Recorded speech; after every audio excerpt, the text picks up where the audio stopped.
For full episodes as they air, listen to Rants Hollywood Talk on Stitcher, Apple Podcasts, and blogtalkradio.com/GrantsRants.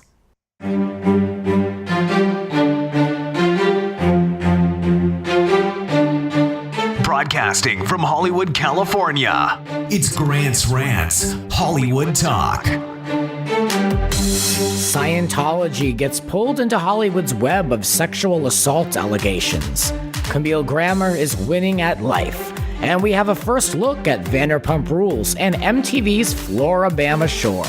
My co-host Evan Slead and I prep one another for the Atlanta Housewives. That and much more now. Let the ranting begin. I am joined by writer and friend of the Real Housewives and friend of the Real Housewives podcast. Very in with them. Evan Slead is joining me. Hello. Hi, how are you? Good. Thank you for joining me via Skype today. Oh my gosh, thank you so much for having me. We'll have to do a proper get-together in person. It's just been a crazy week, so thank you. From Reality T and AfterBuzz TV, it's me, it's Grant's Rants, and we got a great show. Evan, he's always popping up. I notice on iTunes, your podcast, Friends of the Real Housewives, is always coming up as like a recommended around the AfterBuzz shows and around my shows. So it just makes sense that we're in the same universe. We might as well be talking, together, right? I totally agree. Yeah, and I want to thank you for reaching out to me too, just because we've had a lot of people on our show from other Housewives podcasts or reality show podcasts, and it's always really cool to get to talk to people and hear about their shows and what they do. But this is actually the first time I've been invited on someone's show, so this has been an honor. So I thank you for that. Of course. Well, my pleasure. I mean, believe me, I know how it is. I mean, this is the goal this year, and I've been saying this on all the shows all like one and yours. This is the second one, but I've pushed all year to be able to try to just, support one another and, just transfer audiences and just kind of transfer thought about the same things.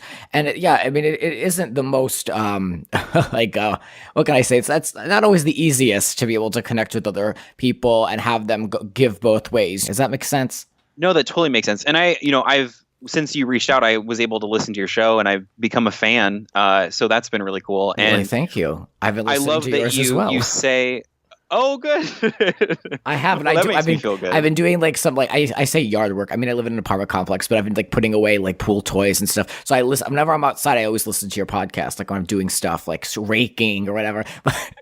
But go ahead. Oh yeah, well no, that's cool. I mean, whatever. I have a huge commute right now, so like your show has been awesome. I'm like, okay, cool. Like he's very energetic and will wake me up, and it's been great. Oh, great! I love that. Thank you. But I appreciate you say a lot on your show too. How you've kind of explained that you wanted to reach out to other shows because we are really all in this together, and I'm very adamant about that too. And so it just was cool, like hearing you talk about how you wanted to, make a community out of it. I think that's really important especially for reality show stuff. Yeah. So I'm just stoked to be here. Right. I'd love to have you. I mean, we've been looking forward to this. Like, we've been messaging, so it's finally here. So You and I, beyond the Housewives universe, beyond Bravo, sits a large blue building in Los Angeles, and it's for those who don't know, it's the Scientology building, and Hollywood sexual allegations and scandals are now converging with Scientology. Here we go. I mean, it was inevitable, right? I mean, is this a surprise?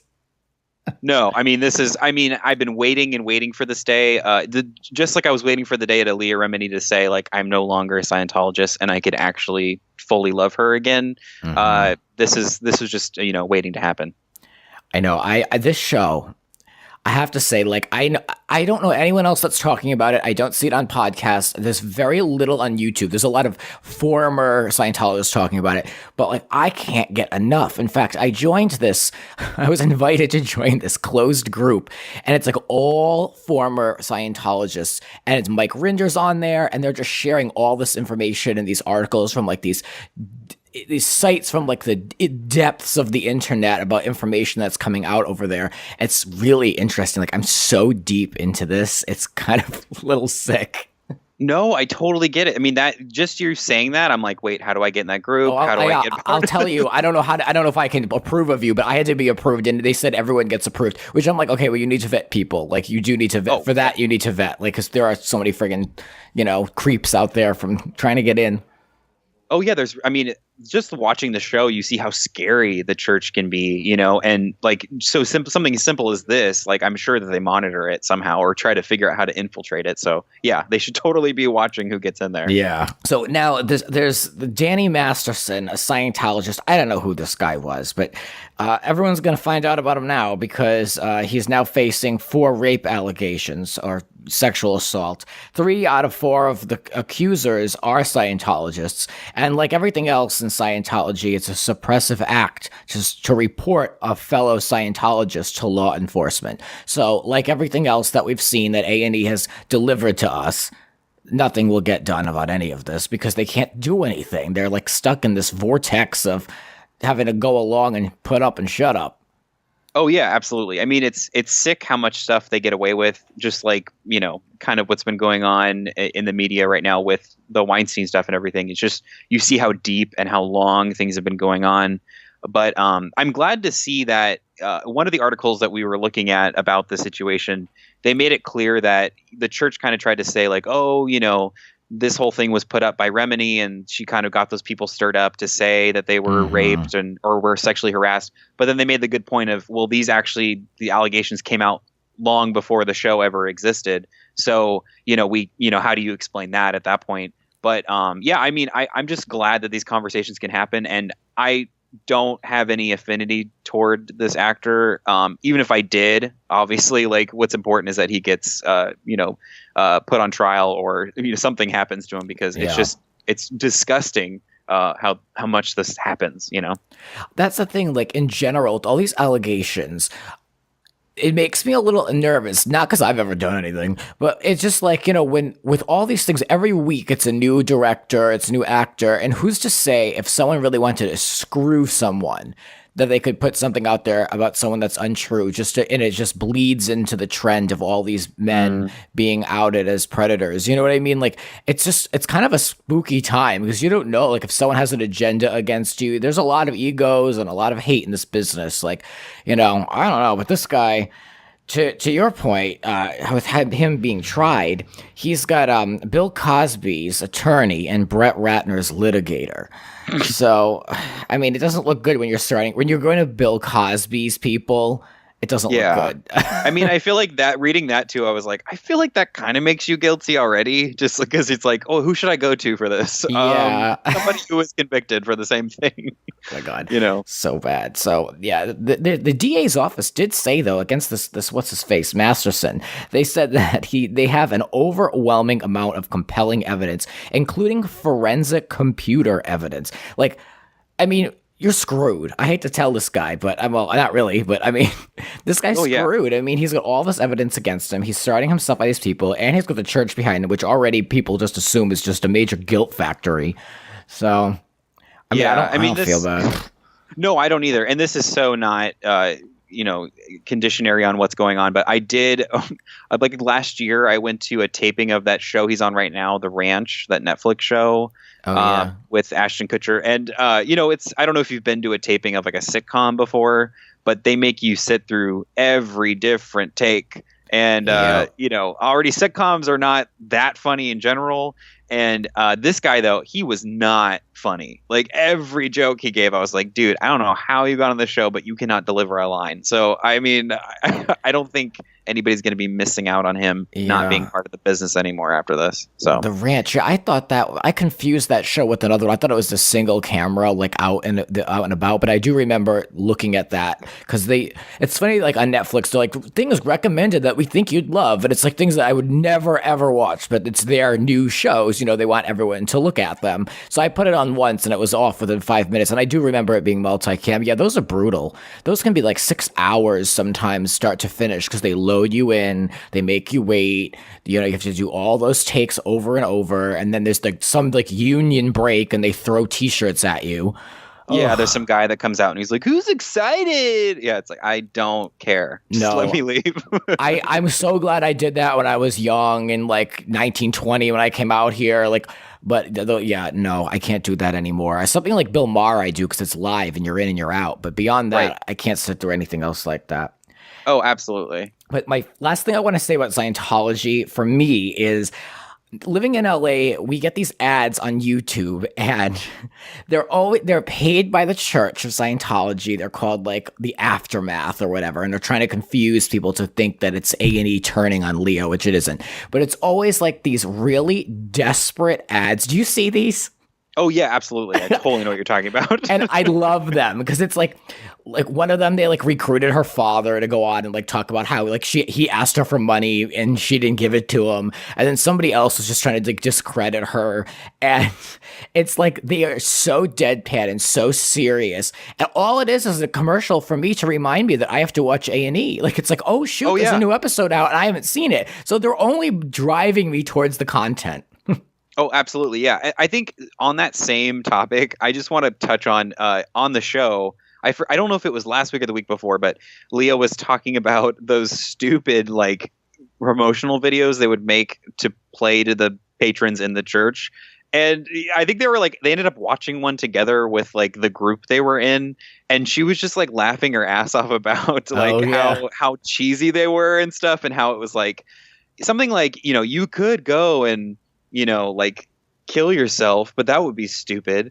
But so why don't you give money to the church? Or just like something like that, like just a weird way to get people to spend money in the church. And I just loved her reaction to all of it, and it's so true how cheesy the stuff is that I just don't understand how these actors that have to be around like, good writing and like good cinematography can buy into this crap, I don't get it. And like they have a whole studio. They bought like the local like PBS station or whatever, or like a local channel of like a little lot they have over in like Los Feliz, which is like East Hollywood, and it's like they have like this is supposed to be, if you go on their website, it's like state of the art, like everything's like up to date and like beautiful, of like the best of the best, like huge sound stages.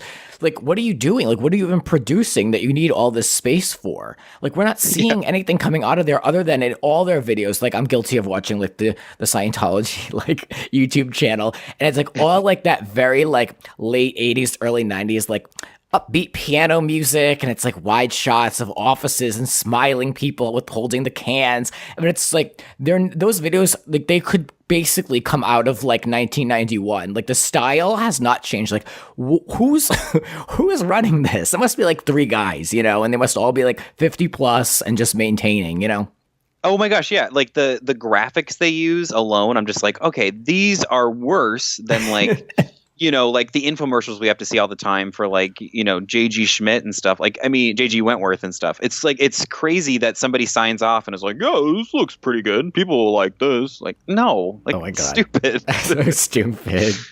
Well, I must preface that, look, Scientology works for some people, but it wouldn't work for me.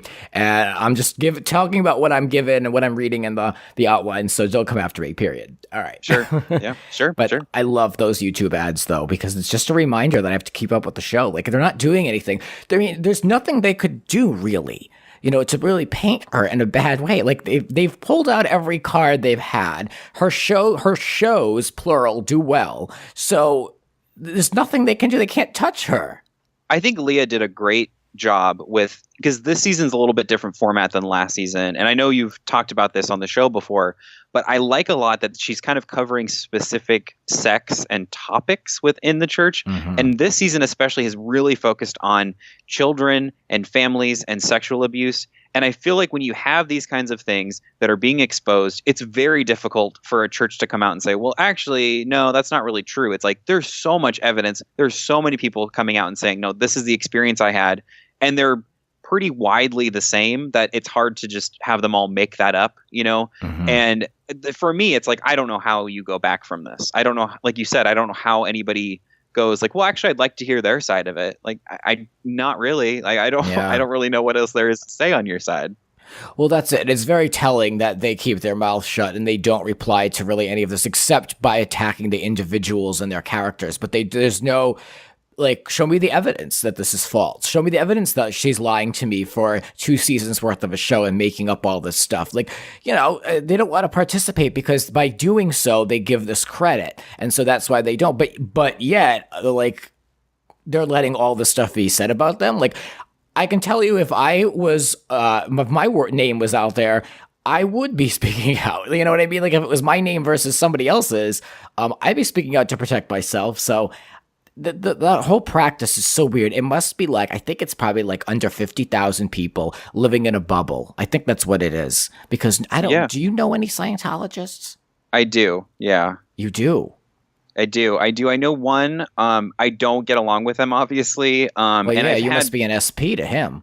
Oh, I've had many conversations before, and I was like, I just kind of came away feeling like you are completely brainwashed and delusional, and I hope that this works out for you in some form. But this is before anything with the show or anything about that. I just had kind of known a little bit about it. And I was just curious and just kind of asking, like, what is it exactly? Is it a religion or is it like a cult?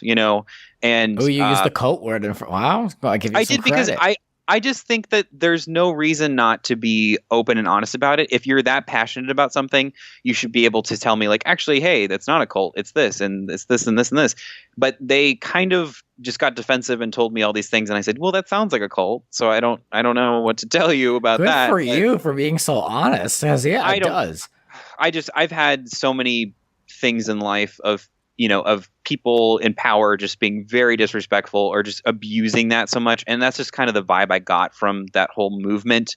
And so I just don't really have any respect for it. So I don't really come to it or come to people that practice it with a lot of reverence, if that makes sense. So. Yeah. No, it sounds like it. You're true to your word with that because you're not being fake.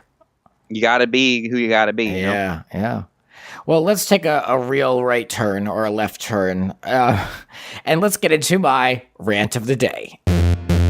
Rant of the day. My rant of the day is going to Camille Grammer, one of my favorites of all time. She's so good. So good. No one can ever forget season 1 Camille. Like, this iconic.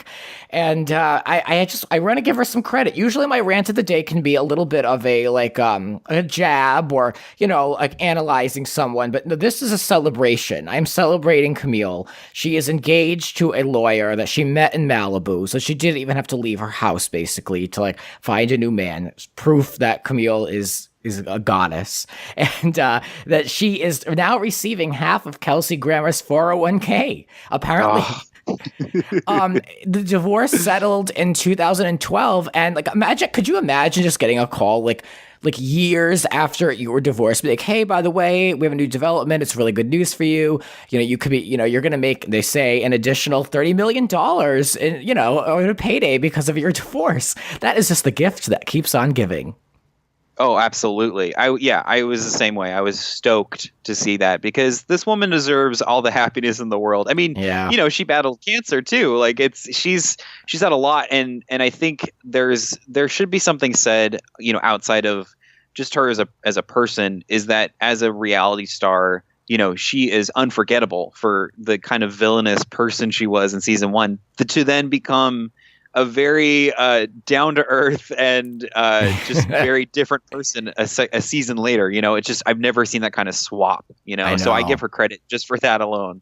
Well, it's encouraging because we know that that's still in her. You know what I mean? She could still pull it out if she wanted to, but she's in a much different place than she was in that show. Because I think when she shot that show, it was 2011.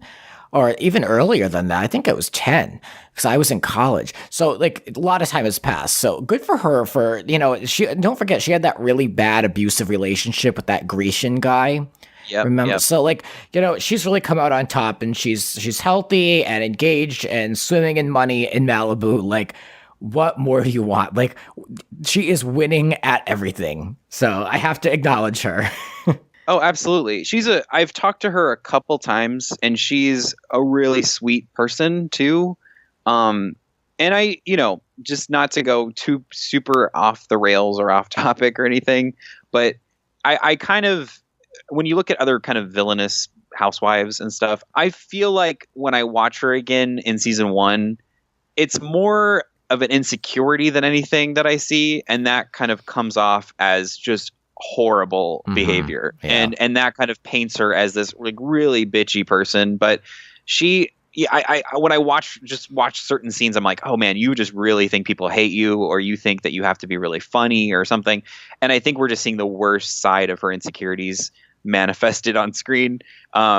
And so compared to other people that I think are just horrible, awful people, like we can maybe talk about Nene later or something, but I don't see as many mean bones in her body as people like to remember she does. Yeah, no, I agree with that. Yeah, I think she has a side to her. Like she'll come out and fight it for herself if she has to, but I don't think she's gonna be outright mean and agenda driven, like said Atlanta housewife. But right, exactly. We'll talk about that in a minute. But I just want to shout out Camille. Like she's the only one that I have a picture of in my house, me and her. Oh, and that's the only one that I put on display because I always enjoyed her. But I don't believe that she needs to be on the next season of Beverly Hills. I don't think they're in the place where they can have someone who plays like she doesn't play hardball anymore. So I feel like she's great to have on, but I think that we need to get that cast in much better shape before we can add someone on of like her who's probably not going to throw down as hard. This has been my rant of the day. That's my opinion!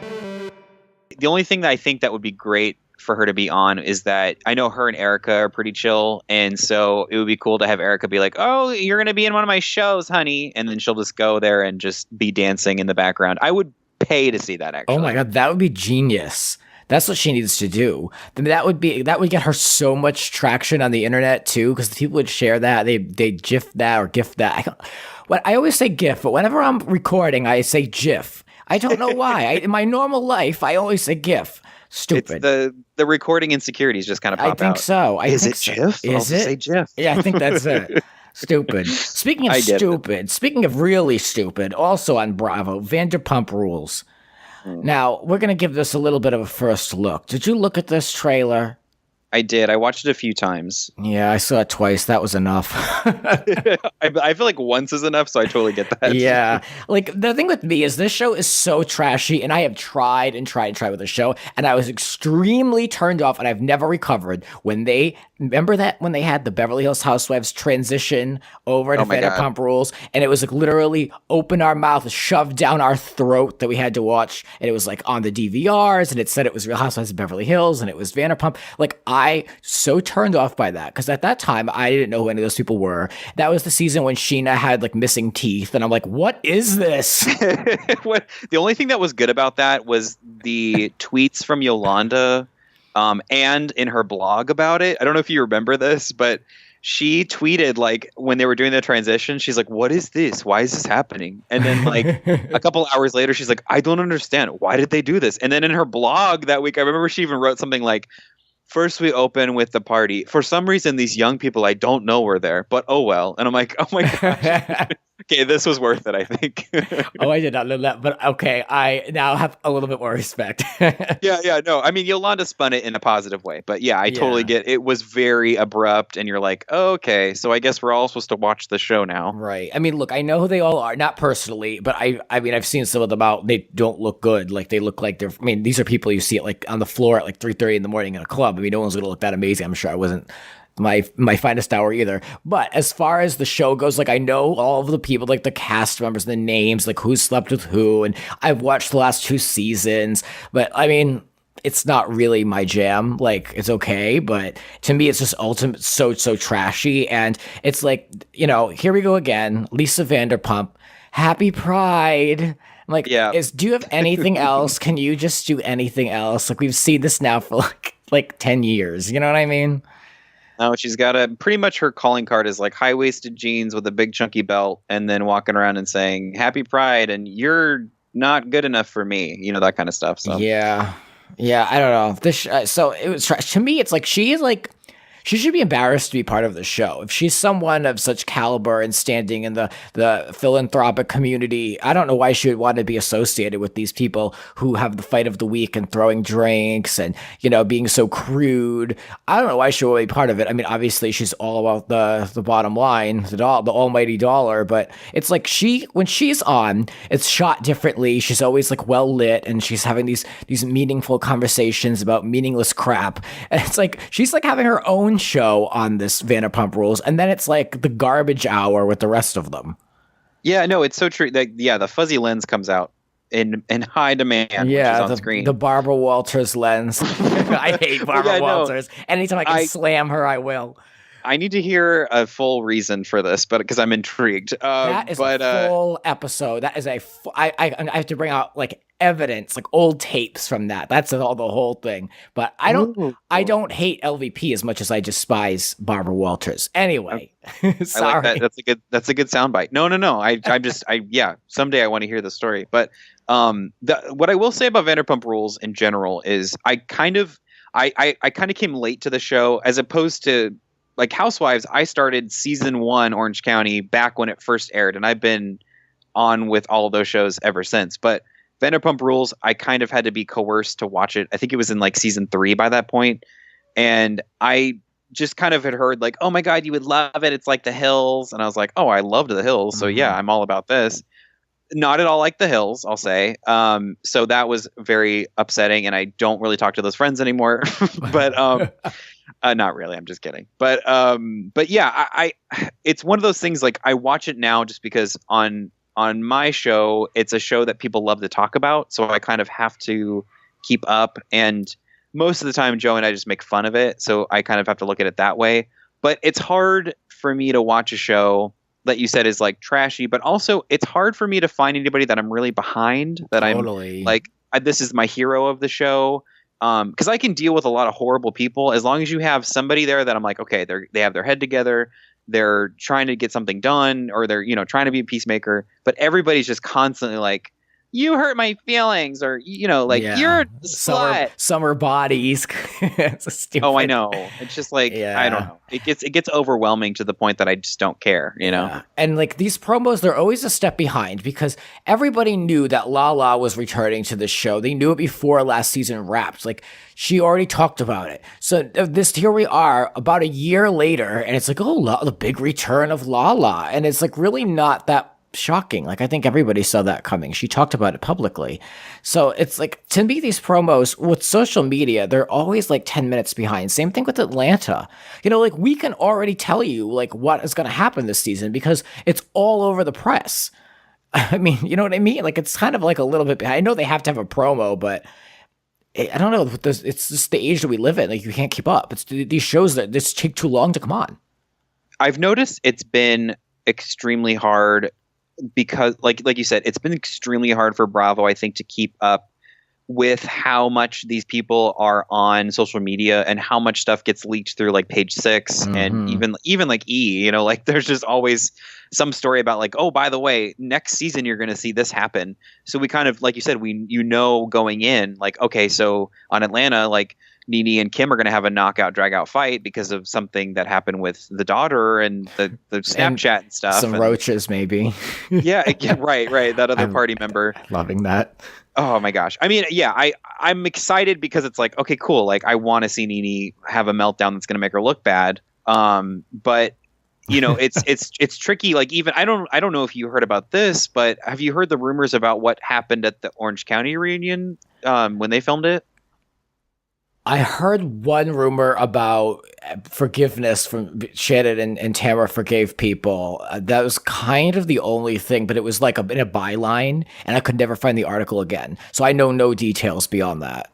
Okay, yeah. See, I remember reading something about the same thing, and I also just heard through people that I know. One of my really good friends' boyfriend, he actually edited the entire Vanderpump Rules season, this latest one, and he's done some Orange County stuff too. And so occasionally I'll be like, hey, like what's going on the show? Like anything you can tell me. And I think the two big things I've heard is one, like you mentioned, that there is a reconciliation between Tamara, Shannon, and Vicky, which, they all need that. They all need that if need they it. want to stay on the show. You know, Yeah, in real life, I don't know if they'd bother, but as far as Housewives chess goes, they have to. Absolutely. And then the other thing I heard was that Heather Dubrow is likely going to be coming back onto the show. Perfect. Which I'm okay with because I love Heather. I know people are kind of divisive about her, but I think perfect. She's great. You know, I've loved her. I've hated her, and then I fell on kind of like last season, like a general like. She's fine. They better get that contract settled with her friggin' HOA where she lives, because apparently she can't film in her neighborhood. Like, they need to throw money at someone to do that, because we are owed this house. We need to see the house. And let her give her 2 cents. Kelly's a changed woman a little bit. So maybe her behavior is passable enough. But I'm loving this conversation about looking at this reunion, because God knows, as an OC viewer and anyone listening, we all need a little bit of hope. We need some hope for the future. Yeah, I think I will say, like, just to kind of back you up on your Barbara Walters feelings. I always joke, and it's sort of a joke, that I started a Housewives podcast just so I could talk badly about Vicky. And that's half true. I've never disliked someone more in my life. I'll just say this. Wow. And I have met her many times. I used to work at a retail store when I was younger that she would come into all the time, and she was a monster. So I just don't have any respect, and I don't like when people are like, but she's an OG and she deserves respect. I'm like, no, you gotta earn that. That's me. I'm sorry, man. I'm a little bit of a loyalist, but look, I see the other side with these people all the time. Like, I know what you're saying. Like, I've heard the same things. I heard that Gina Keogh is a horrible interview, and that she's like not interested in anything. She's just not fun person, but yet I love Gina. Like, I don't know why, I don't know why I enjoy these lousy people, but to me, if they're, it's weird. It's like they're a horrible person when they close the door at night, but if they're fun on camera, I'm okay with it. Like, I guess I'm a fair weather fan in a way with Vicky, but I don't know. I believe it though. I do believe it. The ego is real. All these housewives, especially when you're the OG of the OC and all that, I'm sure her ego is out of control. Yeah, no, I have some stories. Let me tell you, it's like beyond ego. I'm just like, okay, you should not be allowed in public, I feel like, but yeah. So, I mean, and I understand what you're saying, because I think in a way it's good that we're able to look at them as sort of characters on the show, because if you think about it, like, I mean, especially for my show that I focus on Housewives, I would kind of be an awful person for just talking badly about people that I don't even really know. Yeah. But in a way, they're kind of characters already, even though it's a reality show, quote unquote. You're only analyzing what you're given, Exactly. Like, I can only go off of what I know. And I'm just also in the camp of, like, I just don't think she's that interesting. And a lot of the editing for this season, I feel like, is really fake for her. Like, they're like, we're going to have you spill salsa on your boyfriend to be funny. That's like, okay, yeah. It didn't happen. A lot of people have talked about that. Yeah. Salsagate. We're very adamant. Joe and I both are very adamant that was faked. So very likely. Anyway, Vanderpump Rules. It airs on Monday, December 4th at 9 p.m. on Bravo if you're interested. And if you want to hear Evan and I talk more about OC Housewives, make sure you listen to me on their most recent episode over on Friends of the Real Housewives podcast. Well, let's take a quick break, and when we come back, we're going to be taking a look at an old/new show coming back to MTV.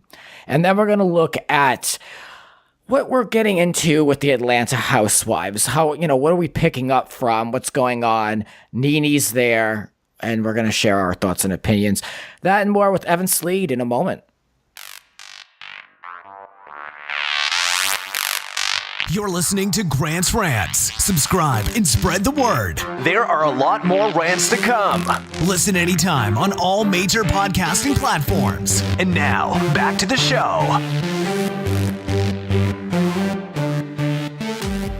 And we're back talking with Evan Slead from Friends of the Real Housewives podcast. And we're talking a lot of reality TV on this show. I love it. Yeah, it's been a blast. You're such an easy guest to chat with. I feel like we could just go on and on.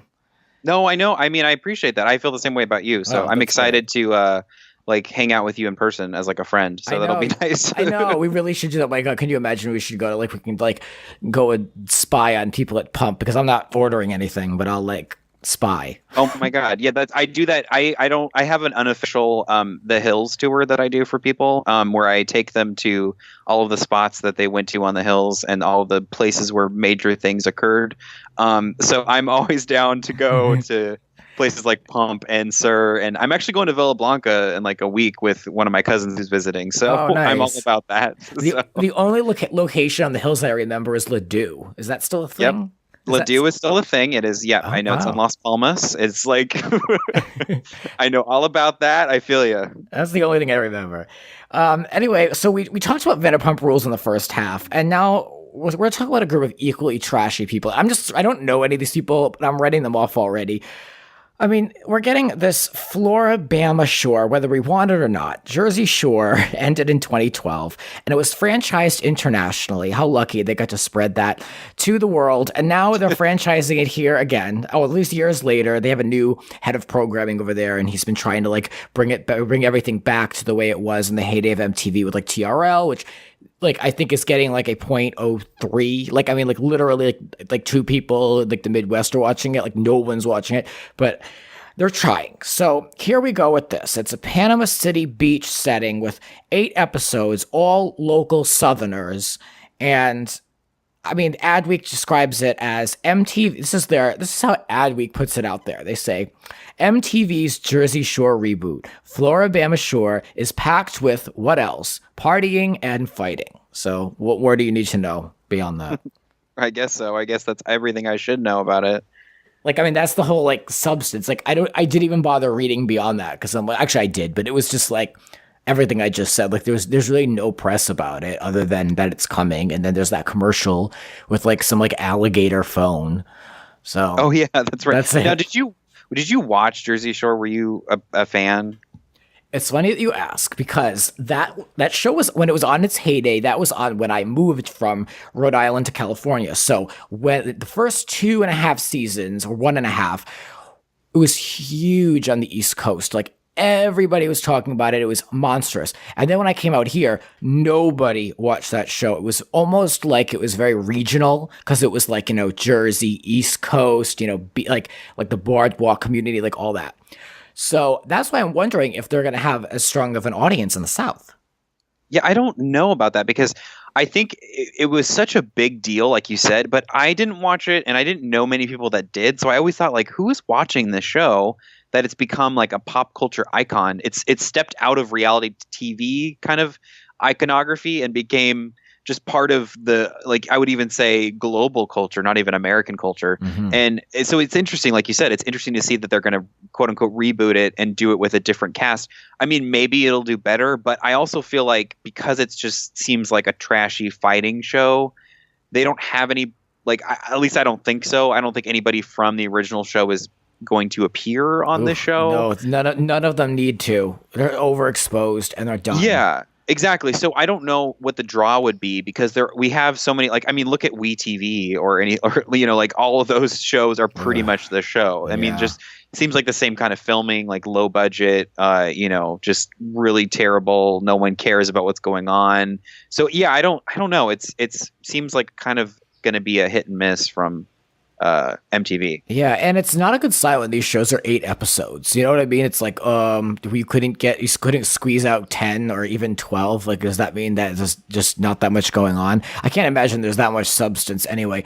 I really don't have any interest in looking at it. I think the people that do watch it, that are interested, they will watch maybe the first episode and then you're going to see it take a nosedive in the ratings. I mean, believe me, like, I'm a huge advocate for reality TV and all this. I would like the show to do really well for MTV, but I just don't know. I mean, it's worth the risk.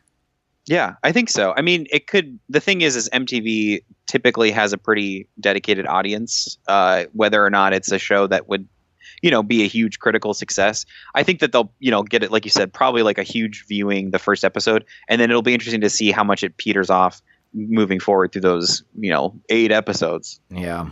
So Sunday, at the time of recording the show, Atlanta Housewives returns for the next 92 weeks.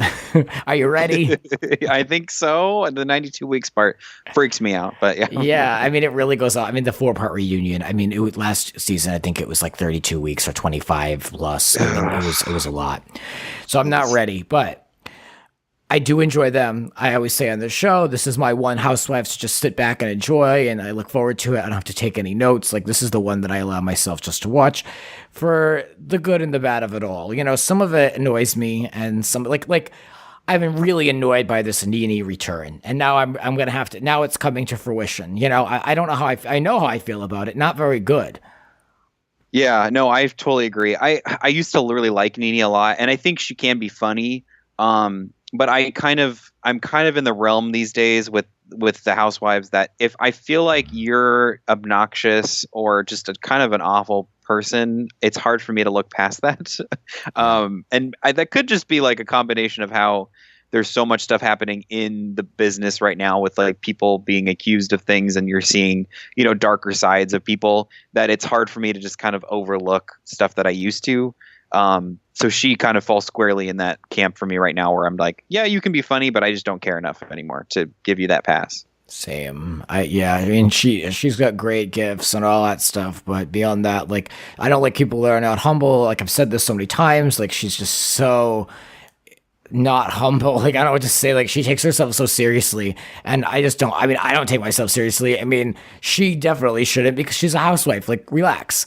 Like, you know what I mean? Like, I don't know. She drives me crazy. But yeah. Portia now is all over her because she had such a lousy season last season that now that Nene's back, she apparently has an opinion about the whole feud between Candy, Portia, and Phaedra. And, you know, Portia's not happy that Nene's inserting herself with any of this. And apparently Nene called for her to be fired, and I'm curious if they're breaking the fourth wall. Does that mean that Nene wanted her to be fired from Atlanta? Because I think that's what she said. Or was this, are they going to say this is like Dish Nation or something, so they don't like address that they're actually taping a show? Oh, interesting. I didn't even think about that. Yeah, I mean, I could see both things happening, because I think Nene can hit pretty low. You know, I don't think she's above getting someone completely fired from every sort of job they could have. But that would actually be really intense if that was the case, the Dish Nation situation. But I guess I could see that happening now that you say it.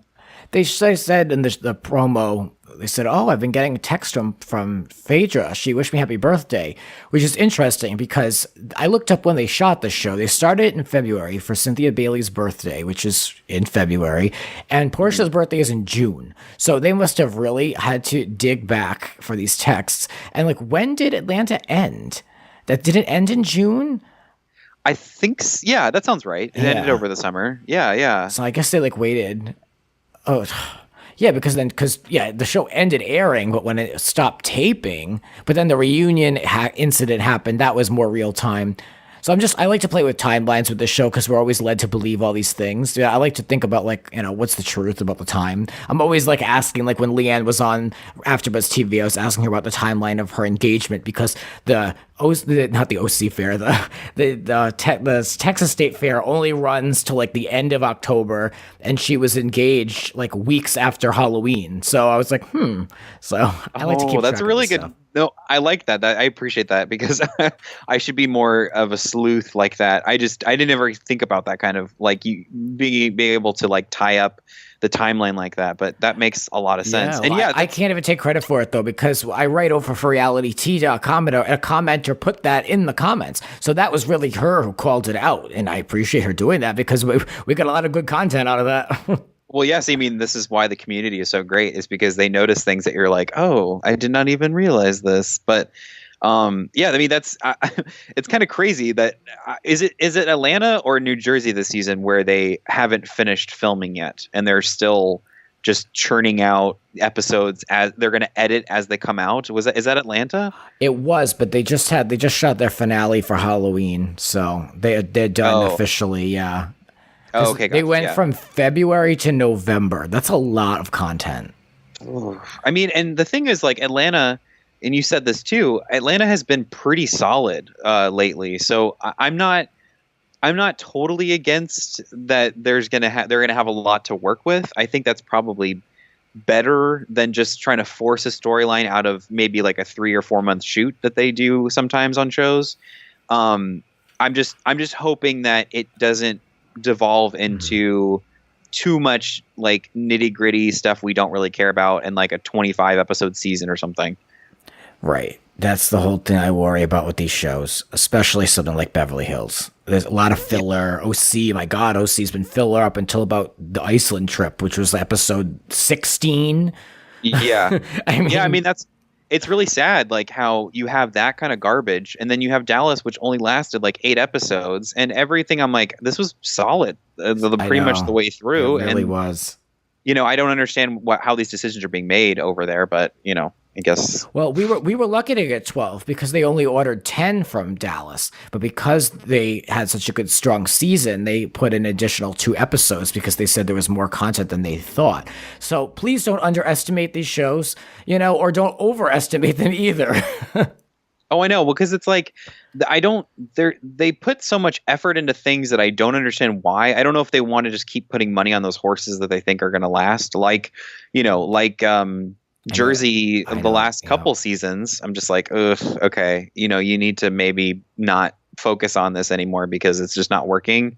But and then Orange County this season has been a nightmare, like you said. So I really hope that they just maybe start listening to the fans a lot more and say like, yeah, they really like Dallas and they want more of it. So maybe focus on that instead of tons of Orange County. Yeah, OC's demise did help Dallas because everyone was comparing the two. So that actually really did help them, despite the numbers really not carrying over. And I'm still taking umbrage with the fact that Dallas is a 10 o'clock show after OC. Like, no wonder why it's like, it's not suffering. It's just it could do better and it should do better. But where it's placed is not the best, most advantageous time slot. So, yeah, that's a really good point. Anyway, Sheree was on Wendy, and she finished her basement. So that's what we got out of that interview. She was very excited. Can we say, is Chateau Sheree done? Is it formally done? Like, can someone ask her, like, did you hang every picture? Did you furnish every room? Did you landscape? Like, are you done? Like, I want to know, like, what's the status? Yeah, no, for real. I mean, I've never been more paranoid about like when you're allowed to say a house is done than when this whole thing started with her and Manor Moore. Because I'm like, I mean, I feel like my house is done, but maybe it's not. Like, when do I know I'm completely like moved in? And like, do I have to have every frame in the right spot? Or like, I guess, I think I got over that because I realized, well, I don't have scaffolding and like plastic hanging everywhere like I'm Dexter or something. Like I'm just living here like a normal human being, and I don't have to like guide people with like a traffic cone through my house. And you're not like living out of boxes and like sleeping on an air mattress. No, yeah, exactly. So I mean, yeah, I'm glad to hear that She by Sheree is all set up now. So that's good. Oh God, that whole thing. I know. So yeah, that's it. So I don't know what she has to bring to this season. I do like Sheree because I think she can be such a joke, but she's not like a huge player, but I'm okay with her being on the show. Yeah, she's one that I used to like not think much about at all. She was good for drama, but I've enjoyed her more just because I don't really like Kenya or anything about that situation. So I always like somebody that kind of comes in and is like, I'll just make fun of this person. That'll be my role this season. Yeah. Like, cool. I'd like to do that. I'd like to do that. Yeah. Just throw some parties, show up to some nice events and just make fun of people. Absolutely. I would. Yeah. Could you imagine if we got paid for that? That would be the best job in the world. Oh my God. I would love to do that. Anyway, let's talk about it. Let's talk about being a friend of, because that's what we want to be. So I want to talk about your podcast, Friends of the Real Housewives. So what is this show and where can we find it? So the show is, it's called Friends of the Real Housewives, as you said. And it's a name that I haphazardly threw together, but it's been pretty good for us because people search housewives and it's just in the name, which is nice. But it's myself and my friend Joe, who we have a very kind of interesting relationship because years ago I started writing for a horror movie website called Bloody Good Horror, and Joe was on the podcast. He was one of the hosts. There's like 5 people that host that show. And so I kind of got to know people just as being a writer. And he was always one that when I would listen to the show, I would think, oh, he seems really intense and he's like very dry humor and I don't know how to like keep up with him. And just kind of a dude, just like the epitome of a dude is what I would always call him. But when I started writing there, I would occasionally share Housewives stuff. And he was like, oh, my gosh, I love the Housewives, which just blew me away. because I guess him and his wife, they watch it constantly. And so we just kind of grew closer together after realizing that about each other. And then we became really good friends. And one day I just said like, hey, why don't we just do a podcast? Like, there's no reason we can't. And he was super down for it. So we've been going strong over almost 2 years now. And we have a blast. We talk about Bravo shows, but specifically Housewives, whatever's on, we always watch it and talk about it. And then we'll touch on things like Flipping Out or Vanderpump Rules. Southern Charm's a big one we do too. And then, we like to have interviews. So we've had Leanne Locken on. I think my next one is hopefully going to be Camille Grammer, just because she's one that we love. And then I'm trying to get some of the really big players from shows like maybe Tamara from Orange County or Lisa from Beverly Hills. So we just have a blast, and we talk a lot about food, and Michael McDonald for some reason is a big topic. And we just have a really good time. It's a lot of fun. That's great. So people can find it just either through iTunes. You just can search Friends of the Real Housewives. You can also go on Stitcher Radio. If you use an Android device, you can use Stitcher. And we love to have more people come in. We love to talk to new listeners. We read people's questions and answers every week on the show. So it's a lot of fun. It's like we like to have like a nice community feeling out of it. I get that feeling. In fact, it was inspiring to me at the end where you have the question and then you all read the answers from the previous week or input that you received throughout the week, and you credit who sent you what articles, and that's great stuff. I mean, that really is, and it makes it feel like, everyone's really involved. It's something I'd like to do more with this show, as I am trying to make it a little bit more interactive.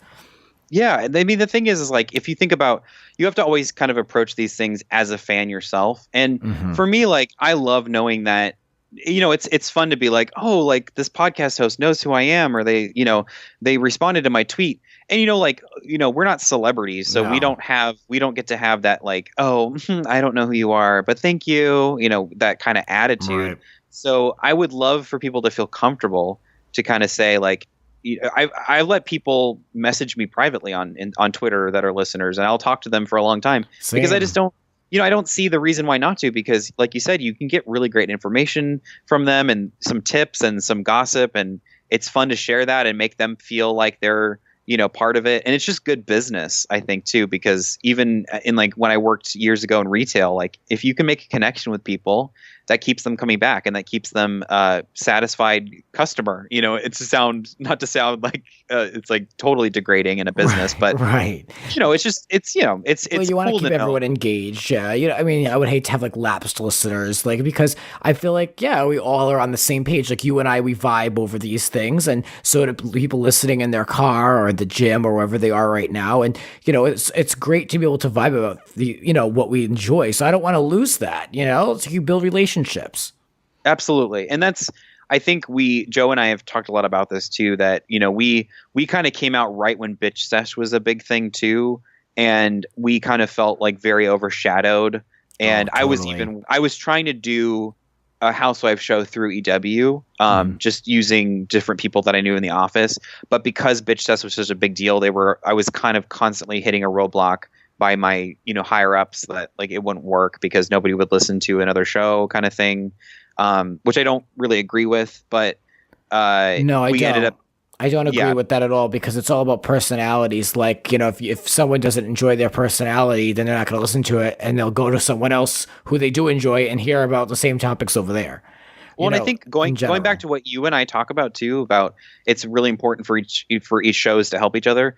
I know most listeners that I talk to, and even for myself, they love listening to more than one recap show or more than one, show about Housewives or Bravo or reality TV, because you want those different perspectives, and you want to have people that are going to give you different opinions, and you're not just going to listen to the one person you may or may not like.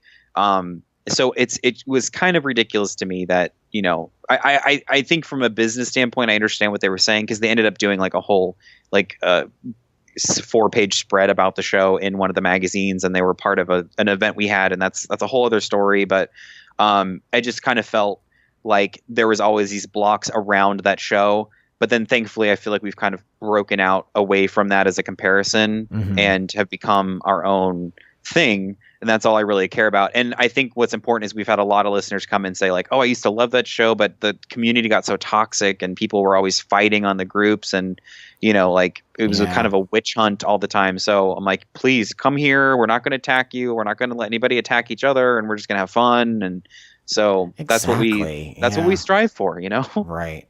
So in addition to the podcasting world and contributing there, I want to talk to you a little bit more about what you do out here in LA with regards to writing and the Electronic Gaming Monthly publication that you work on. Tell me a little bit more about that. Yeah, so I'm a writer right now for, like you said, Electronic Gaming Monthly. We're just called EGM now online. But yeah, it's a video game publication, and I'm a news writer. I just do daily news for them, and then I also do reviews of games and then interviews and go to events and stuff, which it's a lot of fun. To kind of explain why I'm there takes a very long story, but basically. When I was coming out of college, I interned at The Hollywood Reporter and was really focused on becoming a movie critic. And I kind of busted my butt there, and it was a pretty good experience. I have some horror stories that I have yet to share publicly, but I definitely will sometime. But I met some really great people. And from there, got a job at Entertainment Weekly as part of the news team and did daily news for them as well. And then ended up doing recaps of shows while I was there too. I did New Jersey Housewives last season, actually. And I was, I think my bosses and people figured out very quickly that I loved Bravo. And then anytime we had video game content, I would do that stuff too, because that was sort of something I grew up with. And I loved doing general entertainment news, but I kind of ultimately realized that my own personal skills, at least for right now, I feel are better in the video game world, just because I think there's a lot happening right now. I mean, I think after Gamergate, and just kind of the movement of feminism within that industry, it's an interesting time to be there and to comment on what's happening. And I just didn't see a lot of people with my perspective or my voice within the community. So I thought, this is the time to kind of go there and step out and try to, make a name for myself. And so, I've really enjoyed getting to do that lately. I'm still not totally sure if this is the field completely for me. I love writing, but I've always wanted to parlay that into writing stories and either scripts or books. And I'm slowly been doing that and trying to push those out and see if it makes any traction. But yeah, I don't know. I mean, I'm in that weird transition of life right now where I feel like I'm trying to figure out what exactly I want to be doing, as they say, when I grow up. But I mean, I'm already pretty old, so I don't know. That sounds like a good move though that you made with focusing on the gaming world, since that's something that you're extra passionate about and you are knowledgeable, and it makes sense. Like, I think it's a good move for now, so we'll have to just, see what's next. But I think it was probably a good move, especially with entertainment journalism taking a different turn and not really what it once was. It's not prioritized really anymore. I mean, I've seen a lot of changes just in my little neck of the woods. So I think it was probably a smart move. Yeah, I mean, no, I appreciate that. I don't really have anything negative to say. I actually really quickly, I know that there's been a lot of conversations lately about people in power being just totally abusive of that and, not feeling safe in certain areas. But I had a really great experience at Entertainment Weekly. I don't really have anything bad to say. Their editor-in-chief, who actually hired me, I originally was hired to be his assistant and moved to New York, and I was super ready for that. But I had some things come up here that I just couldn't really avoid. And he very nicely offered me a writing job here in the LA office. And that was, for somebody who's coming right out of an internship and not that long out of college, that was huge. And, he was an amazing influence on me and took a huge chance on me. And I will never forget that. And so I just want to give him some credit and some thanks for shout doing out that. to him. That is incredibly rare.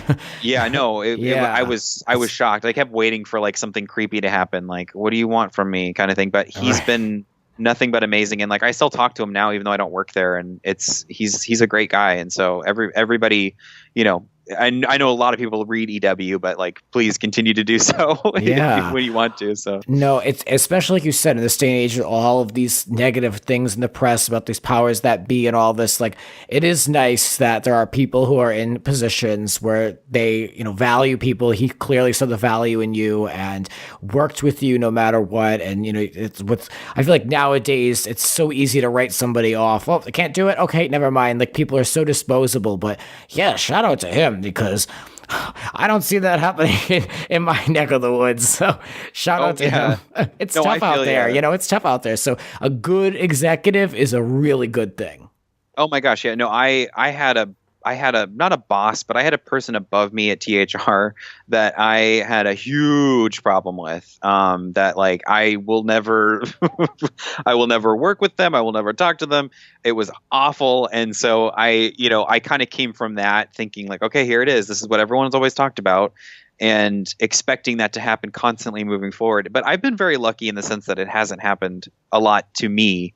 But I definitely do see it, sadly. So it's, you know. Oh, it exists. It really does. Yeah, for sure. Anyway, well, I want you all to check out Evan's podcast with Joe. And if you want to give a sample, you can listen to the episode that I'm on. And I want to promote anything else that you would like to promote. Where can we find you? What do you want to talk about? What's out there?